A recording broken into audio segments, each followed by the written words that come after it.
What's up, y'all? This is Alex from The Rim Review.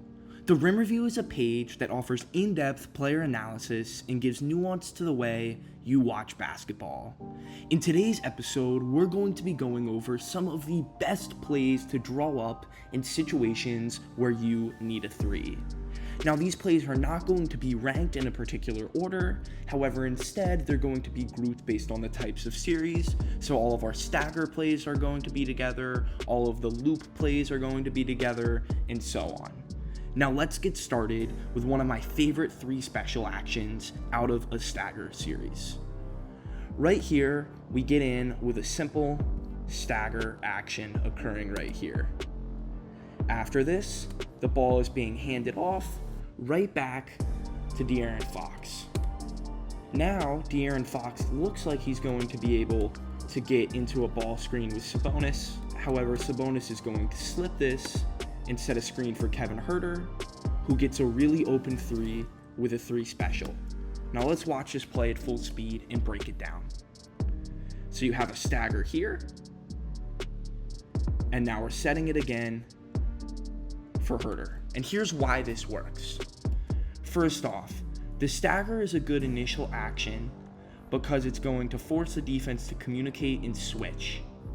As you see here, Huerter is going to have all the momentum when he gets the ball, and this quick pitch forces Reggie Bullock to sprint back to get back for De'Aaron Fox. Because De'Aaron Fox has a step, Dwight Powell, his focus is on this screen right here.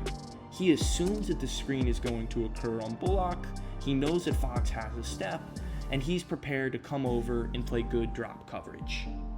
Because of this, he is not ready for the screen occurring over here, and Josh Green, who has had all of his momentum going this way as he just came off a stagger, has to change and fight through the screen. And look at the eyes. Two guys on the ball right here, and no one is on Huerter. So when Sabonis makes contact here, it's impossible for Powell to get up, and it's an open three. Now we're going to watch another play out of a stagger series. Right here, once again, we're starting with a stagger, and it's another option where it's a stagger that could turn into a handoff. I like staggers that lead to DHOs right here. But this time we keep the dribble handoff, and now we're flowing into an empty side ball screen. Empty side because there's nobody here. As this screen occurs, this hammer screen is going to be set, allowing for this pass to be wide open, and it's an easy three. Here's why this works. As we're flowing into the empty side ball screen, this guy right here has to be prepared to step up when the refuse occurs. This man right here is also focused on this empty side ball screen rather than his man. Now, while they could have the potential to simply just switch this with him taking him and him taking him, this still gives the Rockets player inside leverage to cut if they switch. They don't switch, and it's an open three and a great action.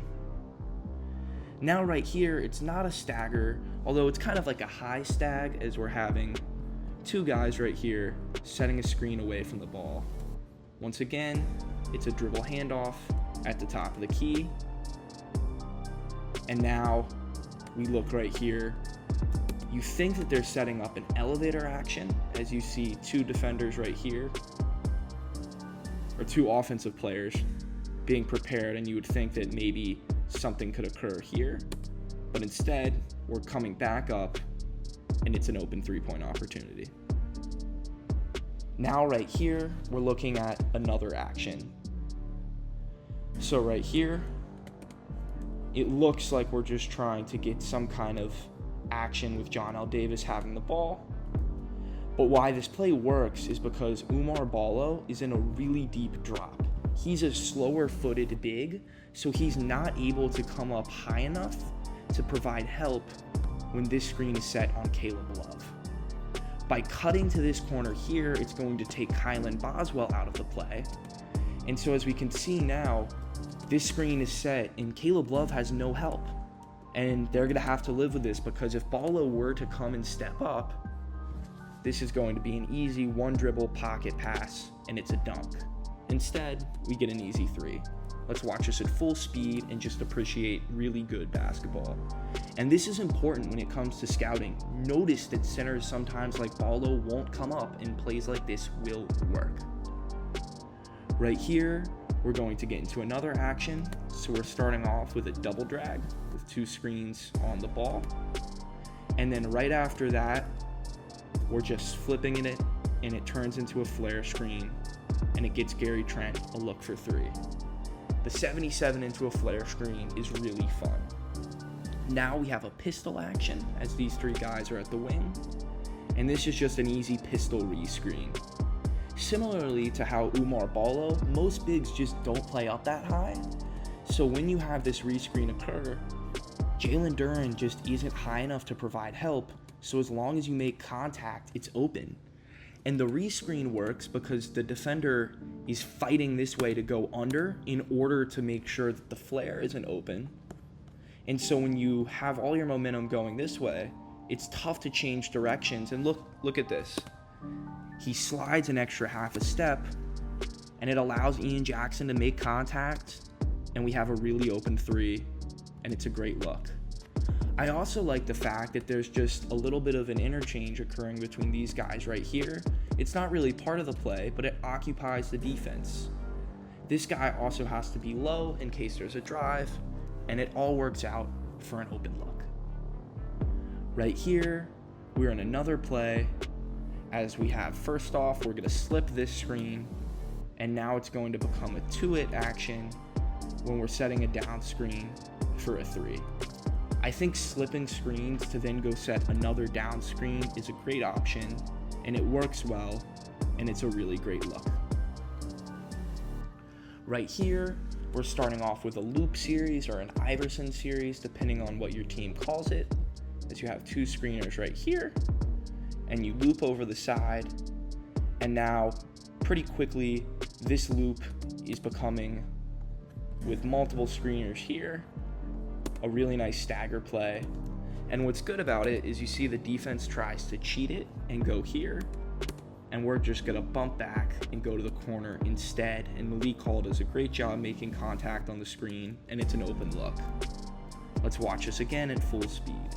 So you loop over, and now we have 3 screeners right here, and it's tough to fight through 3 screeners, especially if you're not gonna switch, and that's an open look, it just doesn't fall. Right here, it's another play out of loop, as we see right here. However, now it's going to be a rescreen for a wide open 3. Rescreens are super fun and effective, as we see right here. On this play, it's once again another loop action. However, now we're going to be flowing into what is known as an elevator series. An elevator is when we have these 2 screeners right here, and think about it like they're closing the doors of an elevator. So once this guy gets through, the doors are closed, and it's an open look. Once again, loop is a really good way to just casually flow into the type of offense that you want, and they're acting like it's a broken play because we're going slow, and then you accelerate, and it works out. Great action. Right here, we're seeing another play out of a loop/Iverson series.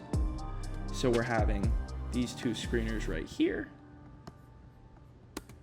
And then after that occurs, now we're going to be floating into a baseline stagger. Baseline stagger because there's 2 guys screening right here. And then we're actually going to twist it. And now we're setting it so Mason Gillis, who is the screener, is now coming off the screen. And wow, that's just pretty basketball. Let's watch it at full speed one more time just to get a feel for this really good play. I love these twists of off-ball screens because it forces a defense to talk, and as we see, Purdue is highly effective. Right here, now we're gonna see something out of horns.